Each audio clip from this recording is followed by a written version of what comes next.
Selamat malam kakak-kakak sekalian. Malam. Malam, Kak. Perkenalkan kak, nama saya Elsa Kestina dari Poltekkes Kemenkes Bengkulu. Kalau belum tahu dengan kakak siapa? Perkenalkan, saya Amel. Kalau kakak sendiri? Saya Anggi. Baiklah kak, di sini saya akan melakukan penyuluhan pendidikan korupsi di kalangan masyarakat. Sebelumnya kakak-kakak apakah sudah tahu apa itu korupsi? Kalau menurut pendapat kakak? Kalau menurut saya, yang saya tahu korupsi itu seperti mengambil yang bukan hak milik kita seperti itu. Kalau kakak sendiri? Kalau menurut pendapat saya sama seperti dia, seperti mencuri. Makasih ya kak. Baiklah, di sini saya akan menjelaskan sedikit apa itu korupsi. Korupsi adalah penyelewengan atau penyalahgunaan uang negara atau perusahaan, organisasi, yayasan dan sebagainya untuk keuntungan pribadi atau orang lain. Kemudian, apakah kakak-kakak udah tahu apa sih pendidikan anti korupsi itu? Kalau saya belum pernah dengar sih anti korupsi. Kakak-kakak? Belum. Baiklah, di sini saya akan menjelaskan sedikit apa itu pendidikan anti korupsi. Pendidikan anti korupsi merupakan tindakan untuk mengendalikan dan mengurangi korupsi berupa keseluruhan upaya untuk mendorong generasi mendatang untuk mengembangkan sikap menolak secara tegas terhadap setiap bentuk korupsi.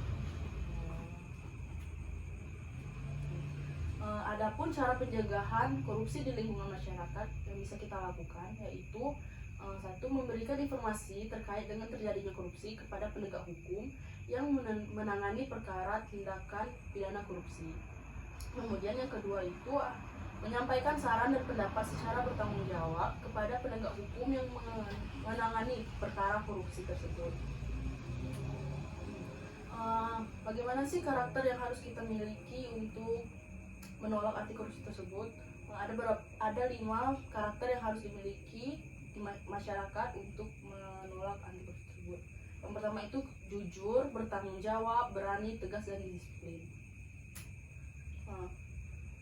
Adapun peran masyarakat dalam tindakan korupsi, yang pertama mencari, memperoleh, dan memberikan informasi atas dugaan terjadinya korupsi. Yang kedua, mendapatkan pelayanan dalam mencari dan memberikan informasi terkait dugaan terjadinya korupsi kepada penegak hukum yang menangani perkara tindak pidana korupsi. Kemudian yang ketiga, menyampaikan saran dan pendapat secara bertanggung jawab kepada penegak hukum yang menangani perkara korupsi. Kemudian yang keempat, memperoleh jawaban atas pertanyaan tentang laporan yang diberikan kepada penegak hukum. Dan kemudian yang kelima, memperoleh perlindungan hukum. Mungkin itu aja sih yang bisa saya sampaikan, yang saya ketahui. Kemudian apakah ada pertanyaan dari kakak-kakak mungkin yang belum jelas? Saya kak. Oh iya. Dari penjelasan kakak tadi, kakak belum ada memberi contoh tindakan korupsi di masyarakat. Contoh di masyarakat gimana kak?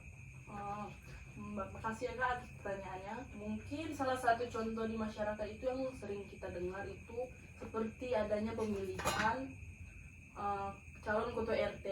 Di situ bakal akan terjadi suap seperti mereka kan akan melakukan pemilihan agar mereka bisa menang. Mungkin mereka akan menyuap beberapa warga yang ada di sekitar mereka agar mereka dipilih untuk bisa menang.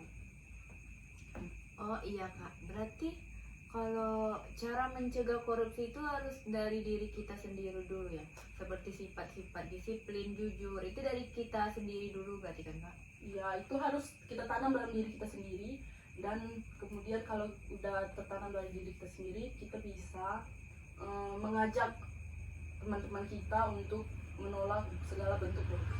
Terima kasih kak atas penjelasannya. Mungkin itu aja yang bisa saya sampaikan dari penyuluhan ini. Apabila ada salah-salah kata, saya minta maaf. Saya akhiri. Selamat malam. Malam. Malam kak.